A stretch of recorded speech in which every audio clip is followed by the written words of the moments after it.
Olá, tudo bem com vocês? Hoje é dia 22 de outubro de 2020. Eu sou Carla Chaim e você está no canal Linha de Frente da Espiritualidade.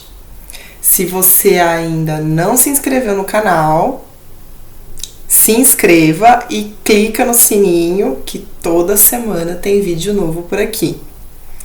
Se você é novo, seja bem-vindo. Hoje eu vou falar sobre a minha experiência no curso de 10 dias de meditação Vipassana, que eu fiz em 2017. Eles chamam de curso, mas na verdade é um processo muito profundo de imersão, onde você fica 10 dias, que é o curso básico, né? Tem cursos mais longos dele, da meditação Vipassana, e você fica ali num profundo processo de imersão e autoconhecimento. Como vocês já sabem, quem já me acompanha aqui no canal há um certo tempo, eu sou psicóloga, psicanalista, consteladora familiar, sou practitioner em programação neurolinguística, na PNL, e médium. E dentre todas essas coisas e todas essas formações que eu fiz, eu me tratei com a técnica também. Então, eu fiz treinamentos de PNL, eu fiz muitas constelações para mim, tanto individual como em grupo. Eu passei por um processo longo de análise lacaniana há um bom tempo atrás, há uns bons anos atrás. Já fiz muita terapia, fiz apometria, como eu relato no vídeo Quem Sou Eu e Como Cheguei Até Aqui. Eu vou deixar inclusive o link do vídeo aqui embaixo na descrição, se vocês quiserem assistir depois. Então assim, eu fiz muitas formações e todas as formações que eu fiz os tratamentos, né? Eu me coloquei ali para ser tratada com a técnica. E eu posso dizer para vocês, por experiência própria, que a meditação Vipassana é algo extremamente intenso. É um processo terapêutico mais profundo do que o processo de análise que eu fiz. Eu posso garantir para vocês. É um processo transformador. E quando eu fiz, eu já tinha feito o meu primeiro tratamento apométrico. Foi logo depois. Eu fiz o meu primeiro tratamento apométrico no ano de 2016 e ao longo do ano, né? E o curso de Vipassana eu fiz no comecinho de 2017. Se eu não me engano, eu fiz antes do carnaval. Foi em janeiro, assim, foi bem no começo mesmo. Se eu não me engano, foi logo o primeiro curso do ano, eu já me inscrevi. E em São Paulo, para quem é de São Paulo, na região ali para frente de Alphaville, me escapou o nome agora. É a região enfim, daqui a pouco vem. Passou Barueri, passou ali o Alphaville,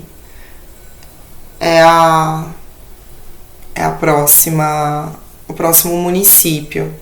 Então você vai ali pela Castelo Branco.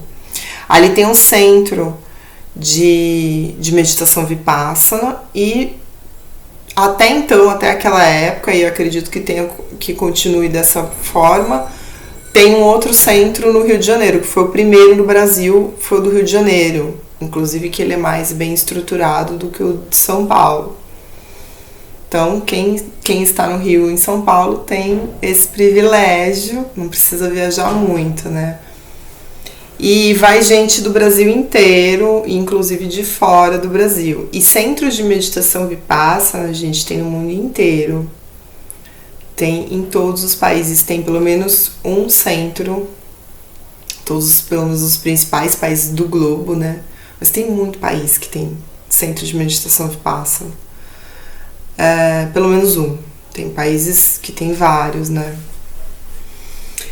Então, como que foi a minha experiência? Tem vários vídeos na internet falando sobre as pessoas falando sobre as suas experiências na meditação Vipassana, e eu aconselho quem quer fazer o curso de 10 dias, eu aconselho a dar uma olhadinha nos relatos das pessoas, porque é um processo muito intenso mesmo, e ele é muito diferente de tudo que provavelmente você já fez na sua vida. A começar que você vai ficar 10 dias obrigatoriamente sem nenhum contato com o meio externo. Quando eu falo nenhum, é nenhum mesmo, é zero. Você vai ter contato zero com o meio externo.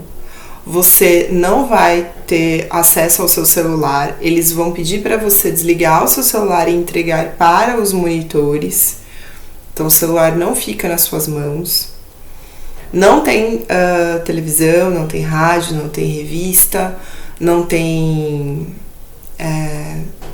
jornal, não tem nada de comunicação. Você realmente, quando você sai de lá, você não faz a menor ideia do que está se passando no mundo. Ou seja, tipo assim, se o mundo tiver acabado nesses 10 dias, você vai sair de lá e você vai falar, nossa, o mundo acabou. Porque realmente você fica com comunicação zero com o meio externo. E você vai ter comunicação zero com as pessoas lá do curso. Ou seja, você vai passar 10 dias em silêncio. Por isso que é um processo extremamente intenso. E eu aconselho todo mundo que quer fazer, eu indico a Vipassana para muitas pessoas, eu indico para os meus pacientes de consultório, alguns, não todos, né, que eu vejo que já tem assim uma maturidade para isso, eu indico. É muito bom, a minha experiência foi maravilhosa, mas eu aconselho vocês que querem fazer, que têm interesse em fazer, a verem os relatos das pessoas, porque uma vez estando lá, e isso você vai ouvir lá, caso você vá. Uma vez estando lá, é muito ruim você, no 5º dia, falar assim, quero ir embora. Vai ser uma sensação de fracasso tão grande que você vai sentir, que assim, não vale a pena passar por isso, entende? Se você for, vá com a determinação para aconteça o que acontecer, você vai ficar lá os 10 dias. E você vai ouvir eles falando isso, para você não desistir. Porque os primeiros 4 dias são os dias que quase todo mundo quer desistir. Eu já vou chegar lá e você vai entender por quê. Mas, muito bem. Fui para o curso antes de eu ir para lá, quando eu já tinha feito minha inscrição e estava aguardando. E dica, para homem é até mais tranquilo fazer inscrição. Para mulher, você tem que praticamente virar à noite na frente do computador esperando abrir, porque assim, é impressionante, 10 minutos, 15 minutos, sei lá, acaba, esgota. E como geralmente eles fazem só um curso por mês, ou no máximo 2, então assim, quando você perde, só no mês seguinte. Então, para vocês terem uma ideia, eu consegui fazer inscrição com 3 meses, se eu não me engano. Eu tive que esperar 3 meses, porque os cursos, né, próximos já estavam tudo lotado. Então eu fiquei esperando abrir. a inscrição para um novo curso, e aí fiquei lá meia-noite, eu tava lá na frente do computador, esperando abrir o link lá para poder fazer a inscrição. Porque realmente, assim, menos de 24 horas já acabou. De homem ainda demora mais um pouquinho, mas também não demora muito, não. Demora alguns dias de homem. Acho que porque homem é mais resistente, né? Pra variar. É mais resistente a essas coisas, né? Fica mais com o pé atrás. Mulher não. Mulher já se joga, já vai, faz tudo mais. Mas é isso, é assim que funciona. Então, se você é homem, aí você não precisa ficar na neura do negócio abrir e tudo mais. Infelizmente, nesse ano, que é um ano de pandemia, né? Eles fecharam, não teve quase curso. Acho que teve no começo do ano, antes de começar a quarentena. E parece que vai ter um agora no final do ano, se eu não me engano, em novembro ou dezembro. Mas precisaria entrar no site para confirmar. Então, lá fui eu. Parênteses. Mais ou menos uns 10 dias, 15 dias antes, um tempo antes, eu não lembro agora, não sei precisar, de eu ir pra lá, eu tive um desdobramento consciente, onde eu fui fazer um resgate numa região densa. Era uma espécie de casa noturna que eu entrava. E é impressionante. Várias vezes que eu tenho desdobramentos, né, viagens astrais. Várias não, porque eu não tive muitas, mas assim, as poucas vezes que eu tive, que eu fui fazer resgate e tudo mais, é sempre em lugares noturnos, assim, balada, rave, casa noturna. Então eu tive um desdobramento, eu fui lá, fui nessa casa noturna, eu tava com mais 2 amigos meus, pessoas que eu conheço aqui encarnados, tá, gente? Estavam comigo, e aí chegava lá, eu conversava com a bartender do lugar, que era uma mulher que tava ali servindo bebidas e tudo mais. O lugar parecia assim, bem aquelas casas noturnas estilo Baixo Augusta, bem escura, assim, bem inferninho mesmo. E aí eu chegava na pessoa, de fato era uma pessoa que aí sim, a pessoa que eu tirei de lá eu não conhecia, fazendo nada ideia. E beleza, a gente pegou, era um homem, a gente pegou ele, a gente entrou num carro e a gente assim, saiu daquele lugar, o cenário já mudou para uma estrada de terra no meio da mata e tal, e aí eu chegava lá no centro de meditação Vipassana, no meu desdobramento, e levava o serzinho ali, a alminha cebosa que a gente tirou do umbral, enfim, levava, encontrava com uma espécie de coordenadora do local e ela falava assim: você já cumpriu a sua função? Ela me agradecia. Eu tava com uma roupa, eu e os meus amigos, a gente tava com uma roupa assim, parecendo Matrix, sabe? De couro, preta. Muito bonita. Achei a minha roupa, tava me sentindo a própria Trinity, né? Do Matrix. E aí a gente tava com aquela roupa e ela mudava as nossas roupas. Ela falava: essas roupas já não são mais necessárias. A gente colocava umas roupinhas claras e normais, assim, tipo batinha e tal, uma coisa meio hippie. E ela falou assim: ó, vai ali, me indicava um salão, faz a sua limpeza e depois vocês podem ir embora. E me agradeci e tal. E aí eu andava pelo lugar, tinha muita gente, tinham muitos trabalhadores todos vestidos de branco, assim, e tal, e ninguém falava muito, né? Era tudo uma coisa silenciosa e tal, e eu vi que ali era um posto de refazimento, assim, não era bem um hospital, mas era um grande posto de refazimento. E eu vi que era um lugar muito bonito, tinha toda uma mata virgem no entorno, tinha um rio que passava, o azulejo era de um piso assim meio alaranjado, compridinho, assim, umas pastilhas compridas, meio alaranjadas e tal. Aí eu entrava no salão, tomava uma espécie de tipo um passe, assim, não sei direito, não sei descrever ao certo o que faziam comigo, mas eles me limpavam e eu saía super bem de lá. Não que eu estivesse mal, mas acho que, né, tava ali naquele umbral. Sempre gruda alguma melequinha, né? E aí eu fui embora, entrei no carro junto com os meus amigos, a gente entrou, saí com o carro de lá, eu acordei, né? Já voltei pro corpo, aquela coisa toda, beleza. Isso foi antes. Quando eu cheguei no centro de meditação Vipassana, eu comecei a me arrepiar inteira, porque eu olhei, eu nunca tinha visto o local. Né, eu entrei no site, fiz inscrição, mas eu nem fiquei vendo foto, nem nada. Nem sei se tem foto. Acho que tem, não sei. Mas enfim, entrei, fiz inscrição, beleza.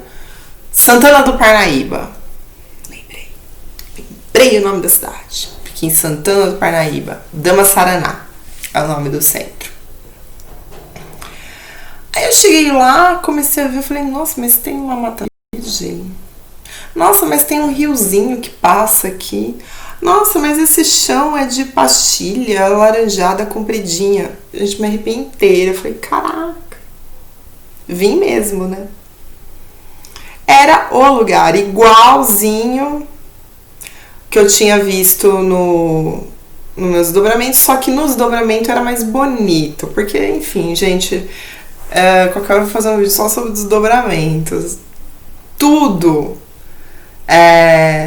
Quando você desdobra, tudo é mais, além de ser mais intenso, né, do ponto de vista emocional, esses lugares de refazimento, esses lugares mais elevados, eles são bem mais bonitos do que o lugar, do que a réplica no plano físico, né? Então a gente fica mais bonito também lá no plano astral. Ah, beleza. Na verdade, aqui o plano físico que é uma cópia meio xing-ling do plano astral. Por isso que quando você desdobra, tem um desdobramento consciente, tudo lá é mais intenso, ou é mais bonito, ou mais feio também, porque vai ver uns serzinhos lá, as alminhas cebosas do umbral, tem cada bicho feio. Mas assim, porque lá digamos assim, entre aspas, o molde perfeito. E aqui o plano físico é a cópia xing-ling. Entendeu? Então, cheguei lá, tive esse insight, né? Me arrepiei inteira e tal, beleza. Fui sozinha e aconselho as pessoas a irem sozinhas. Até porque tem muito casal que vai. É legal, assim, porque no final você vai ter logo de cara com quem conversar e com quem comentar a sua experiência. Mas você ir com o seu parceiro, parceira, ou com amigos, e ir sozinho, não faz muita diferença, porque você vai ficar lá em silêncio todos os dias. Só vai poder falar depois do meio-dia do 10º dia. Então, assim, e você entra em silêncio já no primeiro dia. Então, não faz muita diferença você ir sozinho ou acompanhado. Porque durante todo o processo... e detalhe, dos casais, né? Tudo separado lá. Homem é numa parte, mulher é em outra parte. E essas partes não se comunicam. Os refeitórios são separados. Só o salão que é junto, mas assim, junto entre aspas, porque mulherada de um lado, homaiada do outro lado, e com um espaço no meio. Então assim, e é escuro o salão, fica aquela luz nem luz tem, fica aquela coisa meio penumbra mesmo. Então, assim, não faz muita diferença, né? Então, cheguei lá, você chega lá, você você confirma ali seu cadastro, tudo, você já entrega suas coisas, aí você começa a despedir das pessoas. Pra você ir, hoje em dia, né, pra eu ir, por exemplo, para um segundo curso, já seria até mais complicado do que na primeira vez, por causa dos meus compromissos. E eu entendo que não é todo mundo que consegue ir, porque você realmente tem que se organizar para ir, porque você não vai poder ver nada. O máximo que pode acontecer é se acontecer uma coisa muito, né, fatalidade e tal, alguém de fora vai ligar pra lá pra comunicar que de repente você tem que sair, sei lá, alguém morreu da sua família. Aí vão chegar pra você e te dar o comunicado e tal. Como aconteceu quando eu fiz o curso com uma menina, ela teve que ir embora, infelizmente, acho que no terceiro dia, porque tinha acontecido uma fatalidade e ela precisou ir embora. Mas assim, fora isso, você tem que se organizar mesmo, porque não vai ter como você se comunicar com o meio externo. E você vai ficar em silêncio lá o tempo todo. Então, você chega lá, preenche um cadastro, conversa ali um pouco com as pessoas, tem um chazinho e tal, e aí você já vai se despedindo de todo mundo, né, pelo WhatsApp, porque logo mais você vai desligar o seu aparelho e vai entregar ele para um dos monitores.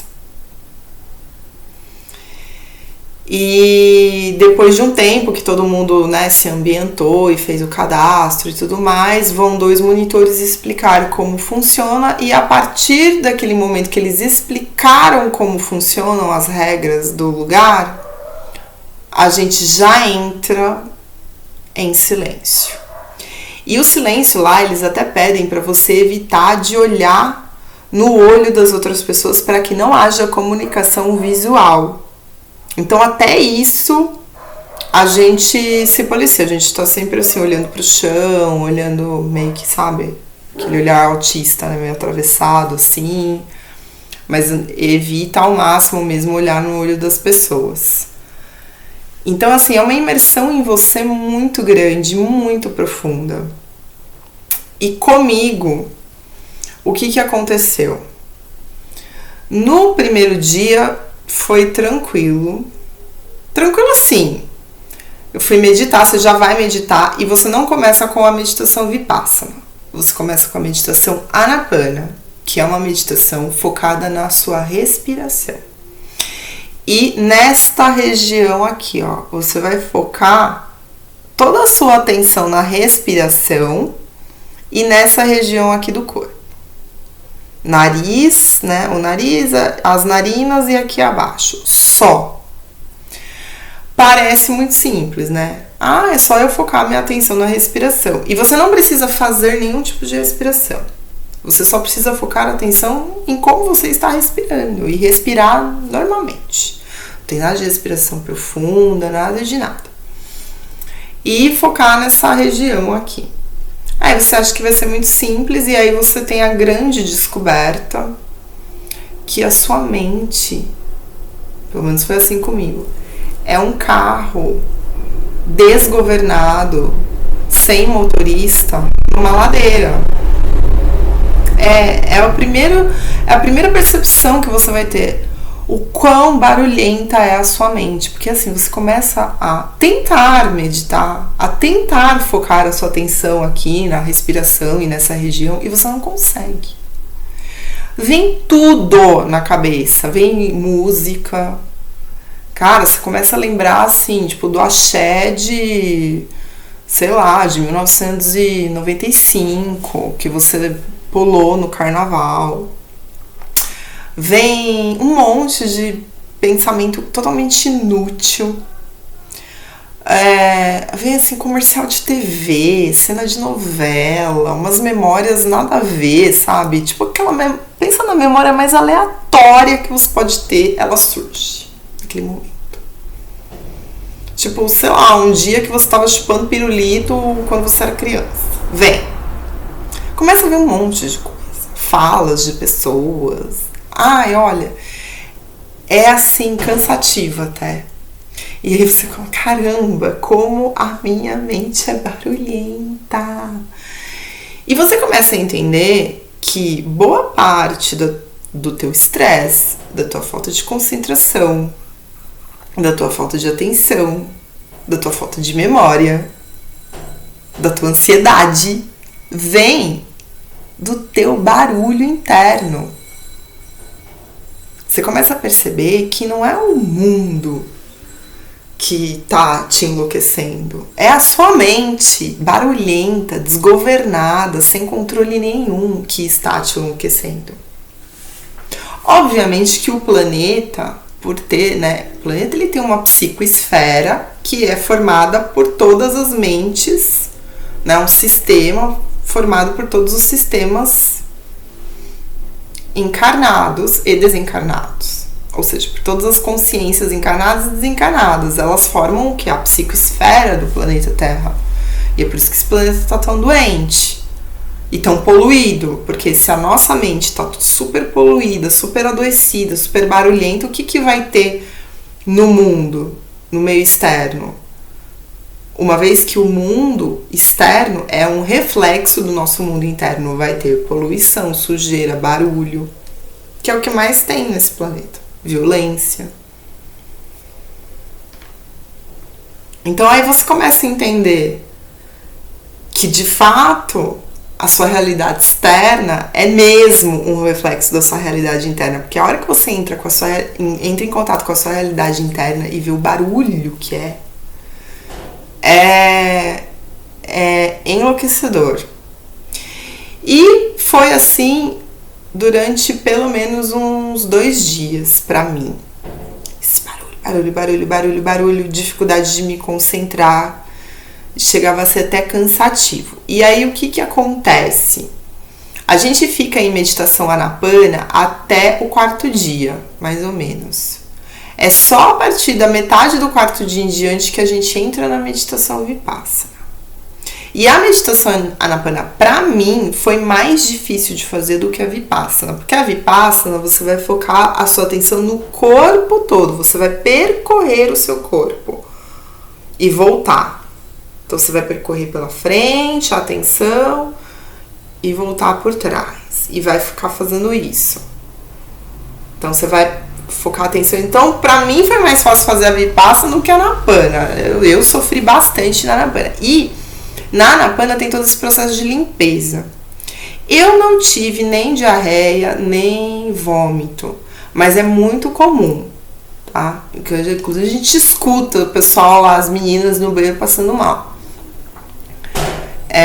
Eu achei que até pudesse ter, mas também, como eu tinha feito um tratamento apométrico há pouquíssimo tempo, eu não tava tão suja como a maioria das pessoas que vão lá, que nunca fizeram nada, não tinham nada e tal, e estão bem carregadas. Eu penso que foi isso, porque eu não tive nenhum desses sintomas. Em compensação, eu tive uma dor no corpo todo. Olha, eu fiquei uns 3 dias fibromialgica.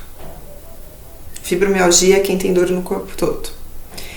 E assim, no 2º dia, eu quase não acordei. Quase que eu perdi a hora, porque você acorda às 4 horas da manhã para ir meditar. E os monitores passam tocando um sininho, né? Um tam, sabe aquele gongo. E acho que eu devo ter acordado, sei lá, no 5º, né? No 5º, tam! Aí eu acordei. Então quase que eu perdi a hora.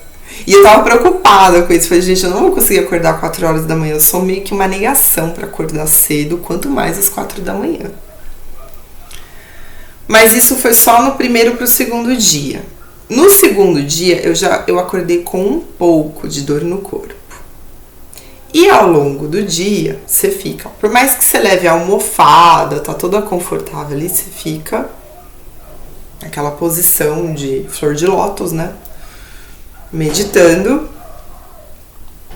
o dia inteiro. Você tem intervalos para fazer suas refeições, para tomar banho, essas coisas, né? Arrumar suas coisas e a gente tem que ajudar na limpeza do local. Então, assim, sempre tem um horário do dia que a gente determina ali para fazer essa parte de limpeza do local e tal. Então, tirando isso, você vai ficar meditando das 4 da manhã a mais ou menos umas 8 da noite. E depois tem uma palestra de cerca de 1h30 a 2 horas. E as palestras são ótimas. Cada palestra é uma melhor que a outra. São palestras gravadas, a gente ficou ouvindo áudio. E são sensacionais, assim. E elas ajudam muito você a entender o processo pelo qual você está passando ali. Fora isso, se você precisar falar com alguém, você vai ter que falar o estritamente necessário, que é o que eles chamam de nobre palavra. Tem o nobre silêncio e a nobre palavra, que é falar assim, tipo, o estritamente necessário mesmo, assim. Estou com dor de barriga. Ponto. Estou passando mal. Entendeu? É bem assim. Não tem que contar historinha nem nada, e eles mesmos, todos assim, muito delicadamente, porque as pessoas lá, os voluntários e a professora, todo mundo muito acolhedor, muito solícito, com um sorriso no rosto e tudo mais, mas assim, falha necessária. E você pode marcar um horário para conversar com o professor para esclarecimento de dúvidas, dentro desses moldes de falar o estritamente necessário. Então, no segundo dia, eu acordei assim com um pouco de dor no corpo. E essa dor foi se intensificando, e o meu corpo inteiro estava doendo. Assim, no final do segundo dia, eu já fui pro meu quarto meio assim, robozinho, né? Sabe quando você anda meio dura? Tipo, acho que eu preferiria ter tido uma diarreia do que ficar com a dor que eu fiquei. Mentira, vai que eu tivesse as duas coisas, ia ser muito pior, né? Então, deixa pra lá. Mas aí, eu fiquei com essa dor toda no corpo. No terceiro dia, eu achei que eu não ia conseguir levantar da cama. E aí eu fiquei mesmo. Eu levantei, fui meditar, aí eu fui tomar um café da manhã, eu terminei o café da manhã e eu fui pra cama. Eu fui ficar deitada, porque eu tava com muita dor, eu tava assim, chorando, lacrimejando de dor. E doía o corpo todo, menos a cabeça. Mas assim, do pescoço pra baixo doía tudo. E era aquela dor que queimava, que torcia e... Jesus amado. Aí, uma das monitoras viu que eu tava deitada na cama, num horário que, teoricamente, eu deveria estar no salão meditando, e ela foi lá ver o que tava acontecendo. E ela chegou e falou assim, tá tudo bem? Eu falei que eu tava com muita dor no corpo. Ela falou assim, na maior tranquilidade, vai passar, faz parte do processo. Quando você puder, volta pro salão e tenta ficar lá o máximo de tempo possível. Evita meditar deitada. Aí eu falei, tá bom, obrigada. E ela foi embora. E aí, uma hora lá que a dor deu uma desacelerada, eu levantei, fui pro salão, falei, não, vou confiar no que ela disse, que ela falou que ia passar. Ela falou que ia passar a dor e eu vou confiar no que ela disse. Vou acreditar no que ela disse. E fui pro salão e continuei meditando.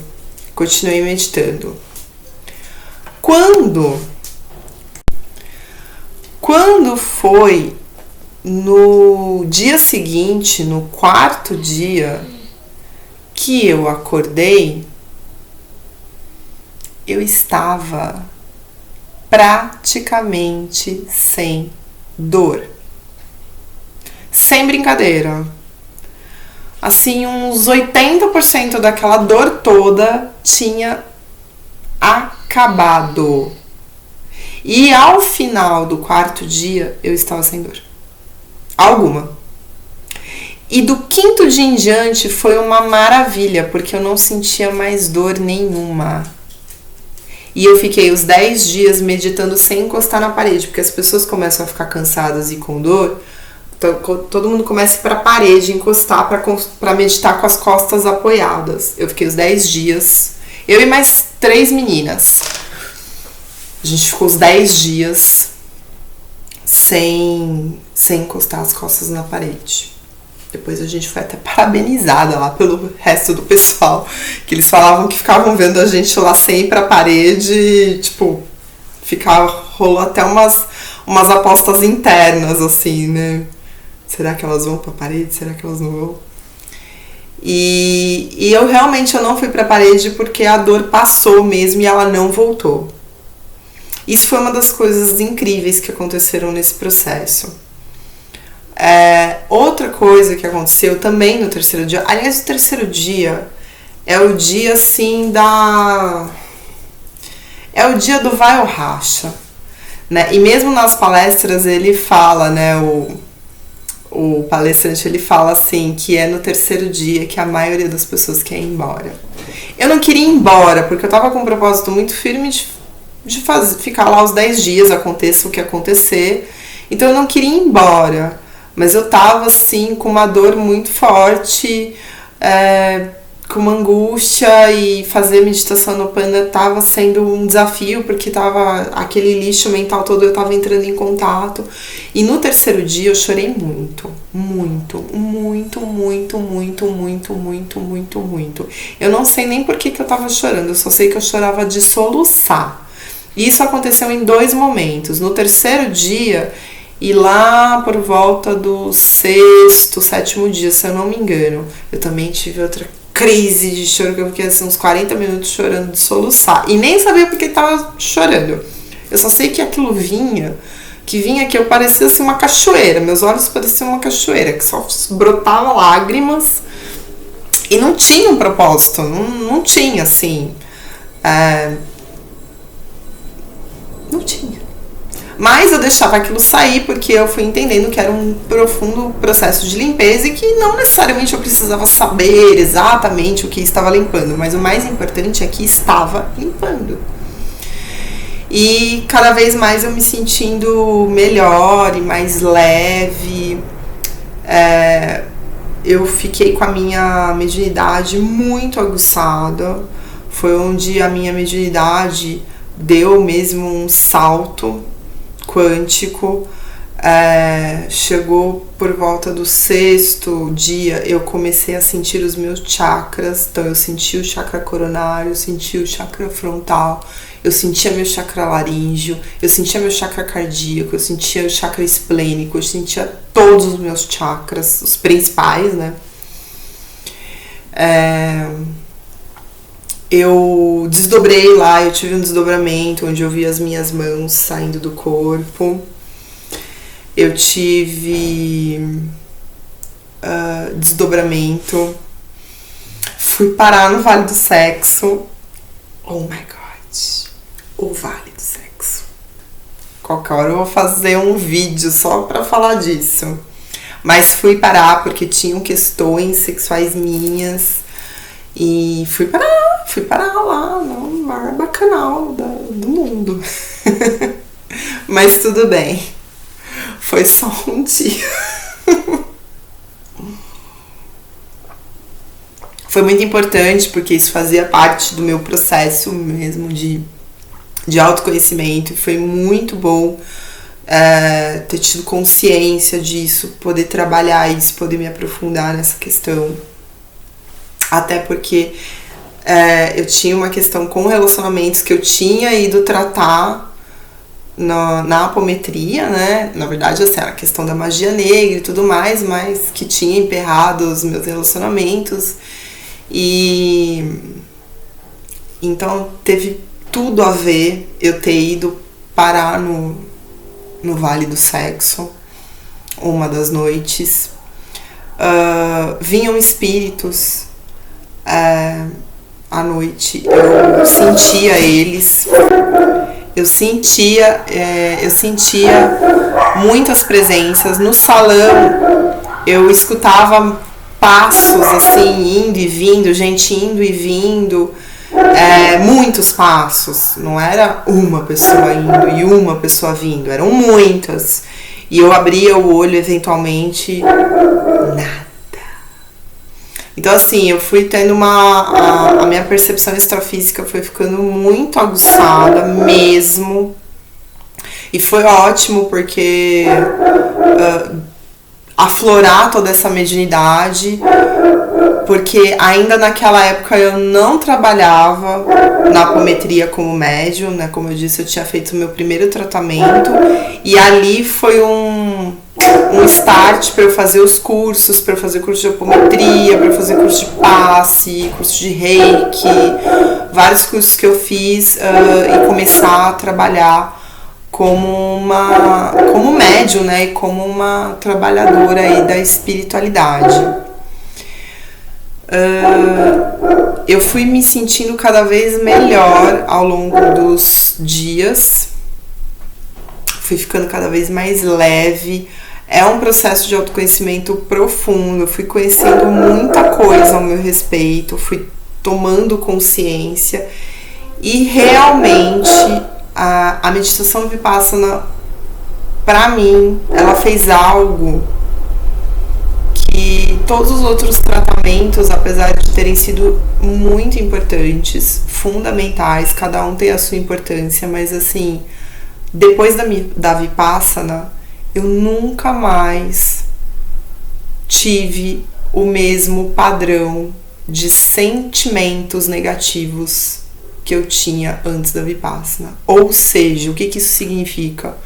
Eu não sinto mais ansiedade, aquela ansiedade, assim, eu não sinto mais. Aquela raiva de querer, assim, de você ficar enlouquecido e tal. Não sinto mais. Aquela angústia, sabe a angústia que corrói, assim, que você fica, que nem respira direito? Eu não sinto mais. Hoje em dia, não que eu não tivesse mais passado por situações de raiva, de angústia, nada disso, eu passei. Só que a maneira como eu sinto esses sentimentos negativos e tóxicos, hoje em dia, é muito menos intensa do que antigamente. Sem contar que o meu nível de ansiedade hoje não chega aos pés do que era antigamente. Hoje eu sou uma pessoa muito menos ansiosa. E mesmo quando eu estou ansiosa, eu aprendi uma coisa que você aprende muito na Vipassana. Eu aprendi a me observar. Então, se hoje em dia eu tô ansiosa, eu começo a observar a minha ansiedade. Por que eu tô ansiosa? Ela tá a serviço de quê? E eu começo a observar. Assim como você observa um rio, uma paisagem, eu aprendi, a Vipassana dá muito isso. Essa ferramenta de você observar os seus sentimentos, de você se observar, de você observar os seus comportamentos, a maneira como você está se relacionando. Então, esse recurso fez com que eu tivesse um salto gigantesco na minha forma de me comunicar, na minha forma de me expressar. E mesmo quando eu preciso esperar por algo, hoje eu não fico mais ansiando. Pode ser bom ou pode ser ruim, mas eu observo. Então hoje o meu tempo de espera, ele é muito maior, ele é diferente de antigamente, que eu era muito mais imediatista, tinha aquela coisa imediatista de tem que fazer agora, tem que não sei o que. Hoje eu não tenho mais esse imediatismo. Então, assim, me trouxe muitos benefícios, muitos. E, assim, eu tenho uma clareza muito grande, né, do que eu preciso trabalhar, do que eu preciso aprimorar, do que eu preciso, das minhas sombras, da onde eu preciso jogar luz, o que eu preciso acolher, me reconhecer. Hoje em dia eu sou uma pessoa que eu me observo muito. E hoje eu tenho essa capacidade de falar assim, se tá bem, se não tá bem, não tá bem, vamos observar. E se tá bem, Vamos observar também como que é a minha alegria, como que se manifesta, como que se manifesta o meu amor, como que se manifesta o meu carinho. Então, hoje em dia, eu me observo muito. E automaticamente, quando você passa a se observar muito, você para de ficar julgando tantos outros. Porque você percebe que existe muita semelhança sua com o outro, muita conexão, tá todo mundo ligado de uma certa maneira, todos nós estamos interconectados. Então você para com aquela coisa de ficar julgando o outro ou de ficar responsabilizando só o outro. Hoje em dia eu tenho plena consciência de que todas as situações que eu vivi, que eu vivo de vida, de relacionamentos, etc e tal, não é responsabilidade só do outro, é minha e do outro. Mas 50% de tudo sou eu na relação. E hoje eu tenho a total clareza que a gente atrai pessoas que estão na mesma sintonia vibratória que a gente. Não é possível você atrair uma pessoa para sua vida que não esteja na mesma sintonia. Então, mais do que nunca, através desse processo de autoobservação, eu pude compreender muito isso. Se na tua vida você tá com relacionamentos que são tóxicos, que não são legais, eu sinto muito, você também é tóxico. Você também não tá legal. O relacionamento tá sendo só um reflexo daquilo que você tá emanando por dentro. Então começa a se observar que você vai ver isso. Tenha essa coragem de se observar que você vai verificar isso. E vai encontrar. E às vezes a sua toxina é ser passivo frente a pessoas que de repente te abusam, enfim, né? Pode ser o lado oposto da moeda. Então, assim, meditação vipassana e, obviamente, conseguir silenciar a minha mente. E uma das coisas que você conquista quando você aprende a silenciar a sua mente você começa a ouvir a voz de Deus. Então tem uma frase, eu não lembro aonde que eu ouvi, eu não sei de quem é essa frase, mas eu carrego muito com ela comigo, principalmente depois que eu fiz o curso de 10 dias de Vipassana. Quando você ora, você conversa com Deus. Quando você medita, Deus conversa com você. Certo, gente? Meditação é algo que hoje em dia eu penso que deveria ser ensinado para as criancinhas desde a pré-escola, como é em muitos lugares do Japão, né, da Índia. Muitos lugares lá as crianças aprendem a meditar desde catatauzinho mesmo, desde pequenininho. E eu acho que seria fantástico para a humanidade toda aprender a meditar desde pequenininho, para a gente já crescer, né, para que as pessoas pudessem crescer com esse hábito, que é um hábito maravilhoso, é um hábito que cura muito das nossas doenças mentais, são causadas por uma série de pensamentos tóxicos, poluídos, barulho mental. Então meditação cura, meditação te aflora para outros sentidos além dos físicos. Ela deixa você com uma percepção muito mais aguçada, ela deixa você centrado, em conexão com você, ela te coloca em conexão com você e com a sua centelha divina.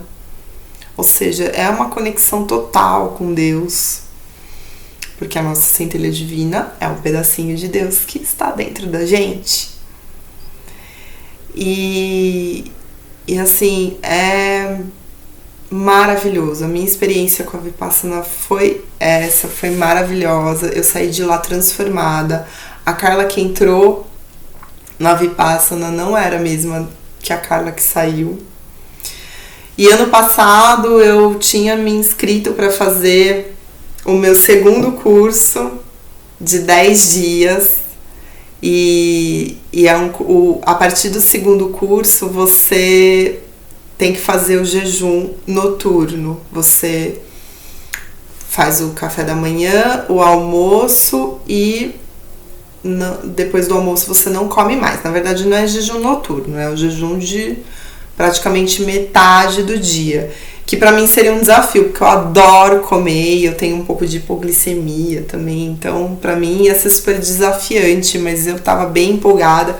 E, infelizmente eu tive uns contratempos e precisei cancelar o curso. E tinha pretensão de fazer esse ano, veio a pandemia, mas se tudo der certo, ano que vem eu vou fazer o segundo curso. E aí com certeza eu vou gravar um novo vídeo pra falar como foi a experiência do segundo curso, porque do que eu acompanhei, de vídeos que eu assisti, a experiência do primeiro curso é completamente diferente da experiência do segundo curso. E detalhe, toda a comida lá é vegetariana e vegana. Eu que sou bem carnívora, atualmente eu só não como carne de porco, mas eu adoro carne vermelha, frango, peixe, né? Eu sou bem carnívorazinha. Eu achei que eu ia sentir uma falta danada de carne. Não senti. Não fiquei com saudade de carne um dia sequer. Poderia até, se fosse o meu propósito, poderia até ter virado vegetariana ou vegana, né? Quando saísse de lá, porque eu passei 10 dias e realmente não senti necessidade de comer carne. Por um outro lado, além de lá não ter os estímulos, o que facilita muito, né? Não tem carne lá, então já é um facilitador bem grande. Você não se movimenta muito, né? Você passa o dia inteiro meditando, então você acaba que realmente você não tem muita fome, você não tem muita necessidade de comer comidas mais pesadas, porque você não vai se movimentar muito, você não vai gastar muito. Então a comida comida lá era maravilhosa. Foi assim, muito tranquilo essa parte. E uma curiosidade, quando você entra em meditação, lá pelo segundo, terceiro dia, você não dorme mais. E aí você vai falar, como assim não dorme? Você não fica cansada? Você deita e como o teu corpo tá passando por um processo de limpeza muito grande, tá elevando a vibração, tá ficando muito leve. Então, ele não fica... Aquele barulho mental também já tá diminuindo, então o cansaço, e além do que você não se movimenta muito, né? O cansaço físico, ele não vem. Então você deita, fecha os olhos e fica ali meditando. Você fica em que eles chamam de estado meditativo. E é uma outra coisa que eu aprendi também. Hoje em dia eu não sofro nada de ter que ficar esperando, porque eu aprendi a ficar em estado meditativo, que é assim, você estar ali, parado e tal, silenciando a mente e tal. Você não precisa nem fechar os olhos. Mas você aprende a ficar nesse estado de meditação com o olho aberto mesmo, só esperando ali, de repente numa fila de banco, num médico e tal, você fica ali. E você não sofre. Isso é maravilhoso. Porque hoje em dia eu posso enfrentar... Não que eu goste, tá, gente? Detesto o congestionamento. Mas se eu tiver que enfrentar um congestionamento, eu não fico estressada. Posso ficar cansada, né? De ficar ali e tal, sentada, não sei o que. Trânsito, aquela vibração carregada de um condicionamento. Mas assim, fico tranquila. Porque me coloco em estado meditativo e fico esperando, fico me observando. Certo, pessoal?